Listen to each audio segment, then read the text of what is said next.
Hello. Welcome to this new video. This time I want to cover the topic of the dark web and let's talk about it, what it is, how it's being accessed, why some people use it. Is it only for illegitimate uses or there are some legitimate users for that too? Let's talk about it. Let's demystify that. So, first of all, the dark web is the part of the internet that is not indexed by traditional search engines. So, let me bring this over here. Let's say that this entire iceberg is the internet, right? As we know it, structurally speaking. When we access the internet, most of the time, I would say, depending on what you're doing, all of us are going to be accessing the surface of the internet or what is becoming available or what is available to us.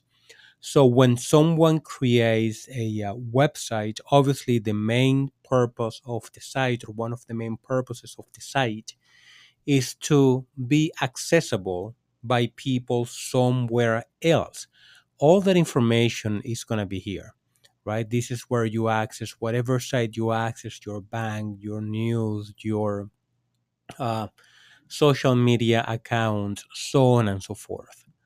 Then there is another part of the internet, of the World Wide Web, that is deeper than the surface. Now, the deep part of the internet does not necessarily mean that it's malicious. These are just sites, pages that are not indexed by search engines. And remember, when you want to search for something, you type, what is, tell me the information about this site. I'm looking for a plumber.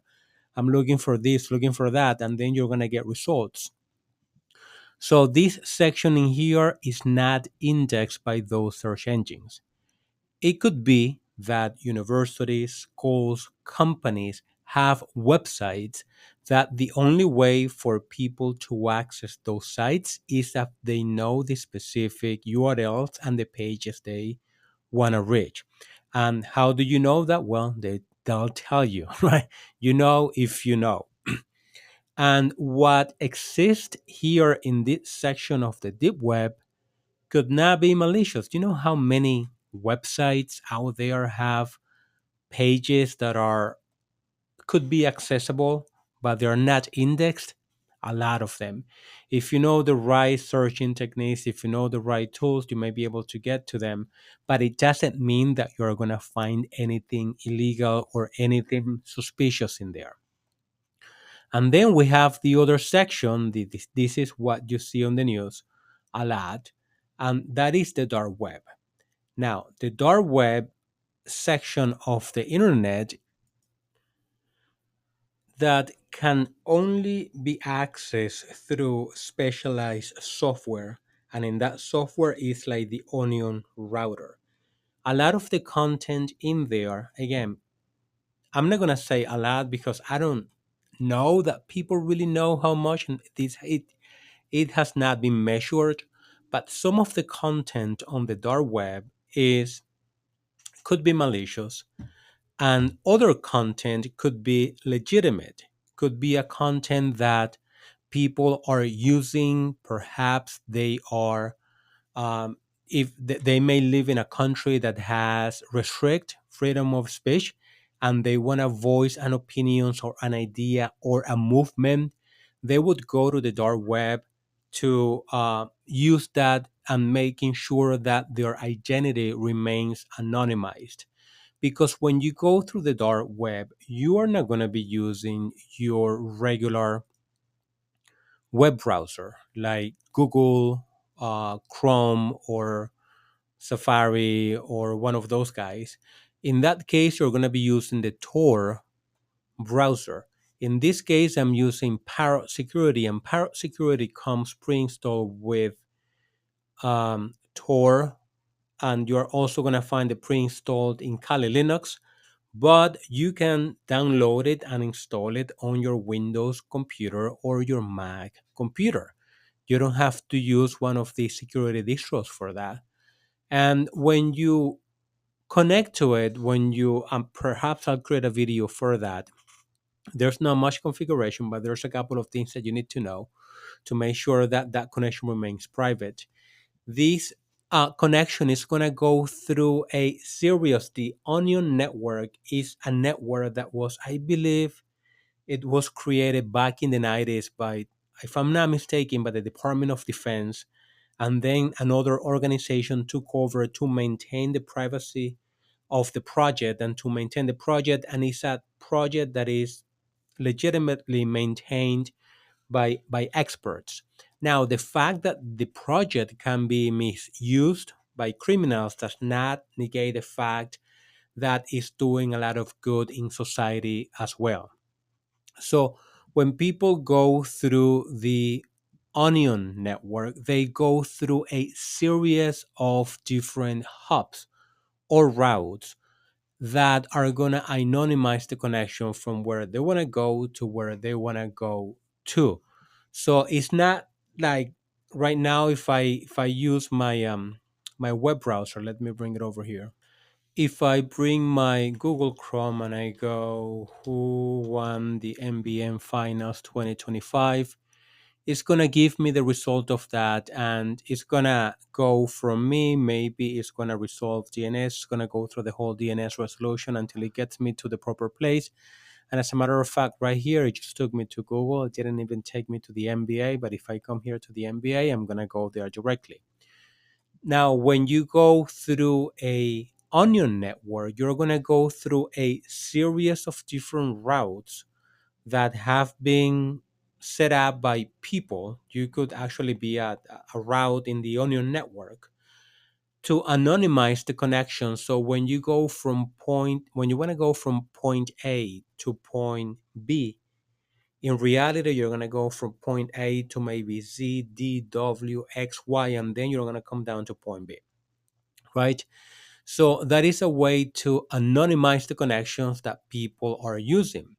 And the only way to get to this section in here, let's call it the dark web, through the Onion network, all the pages that you're going to be accessing here in the dark web that are going to be accessible, I should say, they're going to be part of the Onion network.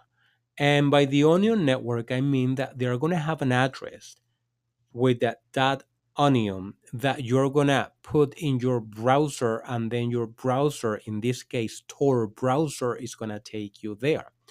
Now let me come here. As you could see, there are many legitimate sites that have made available their onion address. For instance, this is the Guardian, right? One of the newspapers in England, and it has an address, as you could see right here, dot onion. You have ProPublica that also has a dot onion, and you have some search engines that you can use. In this case, you can either use DuckDuckGo and onionize it, meaning that the searches or the queries that you're typing here are going to go through the onion network, or you can find the specific address of that. And I believe that I had it here at one point, duck right here, that onion.